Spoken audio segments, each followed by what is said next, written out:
আজকে যে বিজয়, এটা প্রতিটা মানুষের প্রাণের দাবি ছিল, প্রতিটা মানুষের প্রাণের আকাঙ্ক্ষা ছিল যে একদিন আমাদের বিজয় হবে। সেই বিজয় কিন্তু আমরা ছিনিয়ে আনতে পেরেছি। কিন্তু ভাই, আমরা একটা কথা সবাই জানি যে স্বাধীনতা রক্ষার চেয়ে, স্বাধীনতা অর্জনের চেয়ে রক্ষা করা কঠিন। তো আমাদের সামনে এখন চূড়ান্ত পর্যায়ে চলে এসেছে।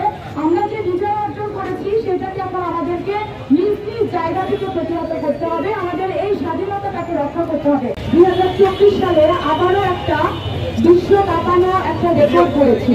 আমরা ছাত্ররা বাংলাদেশে আজকে একটা সর্ববৃহৎ ছাত্র আন্দোলন গড়ে তুলেছি। এইটার জন্য আমরা এটা সফল হতে পেরেছি শুধুমাত্র আপনাদের উপস্থিতির কারণে, আপনাদের সহযোগিতার কারণে।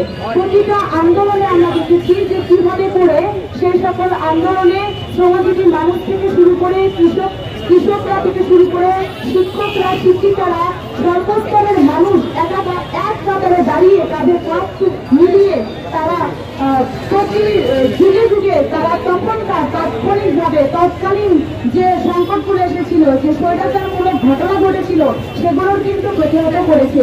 ঠিক তেমনি করে সমসাময়িকভাবে আমরা 15 বছর ধরে একটা রক্তক্ষয়ী, একটা নাবিশ্বাসমূলক একটা শাসন ব্যবস্থার মধ্য দিয়ে আমরা কিন্তু অতিক্রম করেছি। আমরা দেখেছি যে কিরকম করে একটা স্বৈরাচারীমূলক শাসন ব্যবস্থা আমাদের উপর দিয়ে চলে গেছে। এবং আমাদের আজকে যে বিজয়, এটা প্রতিটা মানুষের প্রাণের দাবি ছিল, প্রতিটা মানুষের প্রাণের আকাঙ্ক্ষা ছিল যে একদিন আমাদের বিজয় হবে। সেই বিজয় কিন্তু আমরা ছিনিয়ে আনতে পেরেছি। কিন্তু ভাই, আমরা একটা কথা সবাই জানি যে স্বাধীনতা রক্ষার চেয়ে, স্বাধীনতা অর্জনের চেয়ে রক্ষা করা কঠিন। তো আমাদের সামনে এখন চূড়ান্ত পর্যায়ে চলে এসেছে। আমরা যে বিজয় অর্জন করেছি সেটাকে এখন আমাদেরকে নিজ নিজ জায়গা থেকে প্রতিহত করতে হবে। আমাদের এই স্বাধীনতাটাকে রক্ষা করতে হবে। বন্ধুরা, আজকে আমরা এখানে বগুড়ার যে সমন্বয় টিম, তারা এক কাতারে দাঁড়িয়েছি। আমরা সকাল থেকে দেখতে পেয়েছি যে সকল আমাদের বগুড়া শহরটাকে যেন নতুন একটা বগুড়া শহর আমরা শহর করে আমরা দেখতে পাচ্ছি। এই বগুড়া যেরকম আগে আমরা দেখেছি গত ঈদেও একটা ঈদের সময়, একটা আনন্দের সময় সেখানেও জোড়া খুন হয়েছে। বন্ধুরা, এমন বগুড়া আমরা চাইনি। আমরা এই বগুড়াকে দেখেছি, আমরা নিউজ খুললেই, আমরা মিডিয়াতে ঢুকলে, আমরা খবরের কাগজ দেখলেই দেখতে পাই আমার আজকে কোন না কোন ভাই আমার মৃত্যুবরণ করেছে, কাকে না কাকে খুন করেছে। এই ধরনের একটা খুন। আগামীকাল আমরা হচ্ছে সমন্বয় টিম থেকে কোনো কর্মসূচি রাখছি না।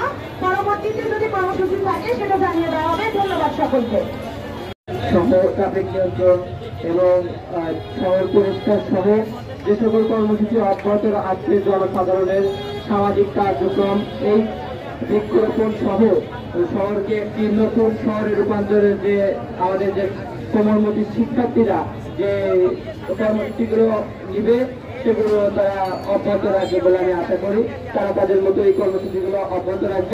প্রত্যেকটা শিক্ষার্থীদের আহ্বান এবং অভিভাবক সহ যারা আমাদের কাছে শুনছে সকলকে এই বার্তা দিবেন যে মসজিদ, মন্দির সহ প্রত্যেকটা ধর্মীয় উপাসনালয় আপনার যারা শহীদ হয়েছে, দেশের যে বিজয় অর্জনে যারা এই দেশের একটি মুক্তিগামী মানুষকে একটি স্বৈরাচার মুক্ত দেশ আমাদেরকে উপহার দিয়েছে, তাদের জন্য দোয়া এবং প্রত্যেকটা ধর্ম প্রতিষ্ঠানে আপনার দোয়া মাহফিলের আয়োজন করা হবে বলে আমি আশা করি।